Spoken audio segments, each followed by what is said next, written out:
Actually রাস্তায় প্রচন্ড traffic ছিল, আমি পুরো ইউ লুপটার মধ্যে 1 ঘন্টা ধরে বসা।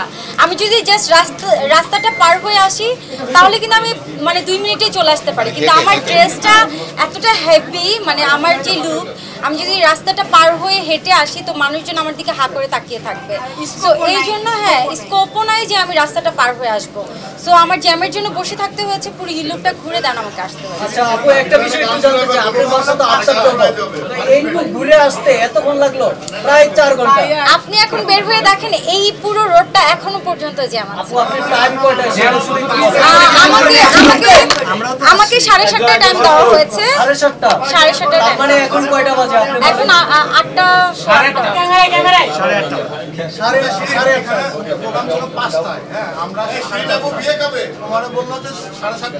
আচ্ছা 5টার প্রোগ্রাম সেটা আমি জানি না।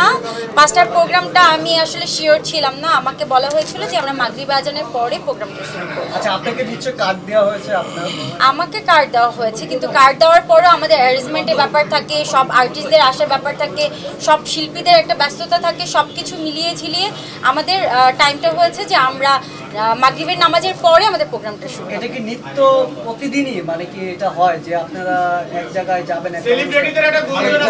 আমরা প্রথমে যেটা জানতে চাই, আজকের এই অনুষ্ঠানে আপনার স্কেডিউলটা কয়টার ছিল? কারণ আমরা যারা গণমাধ্যম কর্মী রয়েছি দীর্ঘ সময় থেকে অপেক্ষা করছি। টাইম দেওয়া হয়েছিল কয়টা? মানে গণমাধ্যম কি আপনি কি অনেস্টলি বলুন না, আগে আমরা একটু শুনি এখন। আমার মনে হয় আমি ফার্স্ট গেস্ট আজকে এখানে প্রেজেন্ট হয়েছি, রাইট? আমি কিন্তু অনেক আগে রেডি হয়েছি। আমি 5টার সময় আমার একটা লাইভ সেশন গেছে, আমার পেজে দেখবেন। সো আমি রেডি হয়ে গুলশান এরিয়াতে এসে ওয়েট করেছি। সো আমাদের গেস্টরা এখনো এসে পৌঁছায়নি ট্রাফিক জ্যামের কারণে। সো আমি বলছিলাম যে আপু আমি অ্যাটলিস্ট চলে আসি, না হলে আমাদের সাংবাদিক ভাইরা ওনারা বসে বসে বোর হবে, এই জন্য আমি চলে আসলাম। বাট বাকি সকল গেস্ট এখনো অন দ্য ওয়েতে আছে। এটা আসলে যার যার বিষয়, কিন্তু আপনারা যারা আমার সাথে কাজ করেন আপনারা জানেন আমি অলওয়েজই টাইম মেনটেন করি। আপু অ্যানসারটা পেলাম না, আপনার টাইমটা কখন ছিল? অ্যানসারটা পেলাম। টাইম কয়টা দেওয়া ছিল এখানে? এটা আপু বলেছে 5টা থেকে আমাদের শুরু হয়ে যাবে প্রোগ্রাম। আপনার টাইমটা কয়টা দেওয়া ছিল? আপনার কল টাইম কয়টা ছিল? আপনি বলেন কয়টা ছিল? আমি টাইমলি এসেছি। আমি এক্সাক্ট টাইমে এসেছি। আপনি টাইমলি এসেছেন? জি। আচ্ছা আপু একটা বিষয়, সেটা হচ্ছে যে আকাশে চাঁদ উঠলে সবাই দেখবে, কিন্তু চাঁদটা এত দেরি কেন? আর আমাদের কি বা এভাবে হয়রানি করা কি আসলেই ঠিক? আসলে সত্যি কথা বলতে ভাই আজকে খুব সুন্দর একটি দিন, আমাদের একটা গ্র্যান্ড ওপেনিং হচ্ছে। এটা আসলে আলিফস মেকআপ স্টুডিওর আলিফ আপুর পক্ষ থেকে হয়তো আমি আপনাদের কাছে দুঃখ প্রকাশ করতে চাই যে আমাদের গেস্টরা, আমাদের সেলিব্রিটি গেস্টরা হয়তো অনেক সময় পৌঁছাতে পারে না।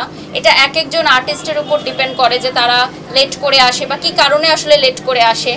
বাট আমি মনে করি যে আজকে যেহেতু একটা সুন্দর দিন, এই আপুর জন্য একটা খুব বিশেষ একটি দিন, আমরা এই দিনে আসলেই মনোমালিন্য ভুলে এক হয়ে যাই। এবং আমার মনে হয় আপনারা যারা আমাদের সামনে আছেন এত এত ভাইরা, আমি জানি অনেক কষ্ট হয়েছে আপনাদের এতক্ষণ থাকতে। আমরা আজকে সুন্দরভাবেই আয়োজনটা শেষ করি। এরকম তো একটু হয় অনুষ্ঠানগুলোতে, আমরা তো জানি।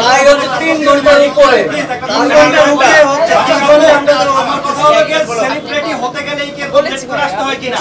সাংবাদিকরা যদি 5টার সময় আসতে পারে, কেন 5টা বা 4টা যে সময় আসুক, মানে আমাদের টাইম যেটা ছিল আমরা সেই টাইমে এসেছি।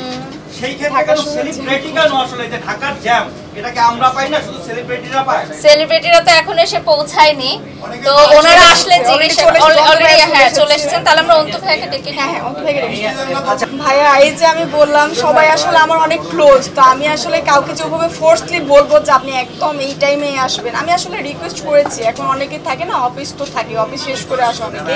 আর আপু মনে হয় ভাবতে পারেন আমি সাংবাদিক ভাইরা এত তাড়াতাড়ি চলে আসবে। ইভেন আমার কোনো কল্পনার বাইরে ছিল যে এত সাংবাদিক হবে। আমার টাইম তো ভাইয়া অলরেডি সবার জন্য বলতে আমি কিন্তু এই যে আমাদের এই ব্রোশিয়ারে দেখা আছে 5টা, দেখেন 5টা কিন্তু আমাদের কার্ডে লিখছে। আমার টাইম ছিল যেটা, সেটাতে এসেছি আমি ব্রাদার। ভাইয়া আসলে এক্সট্রিমলি সরি, আমারই আসলে উচিত ছিল যে আপনাদের টিমকে যে কোনো একজনকে আসলে জানানো।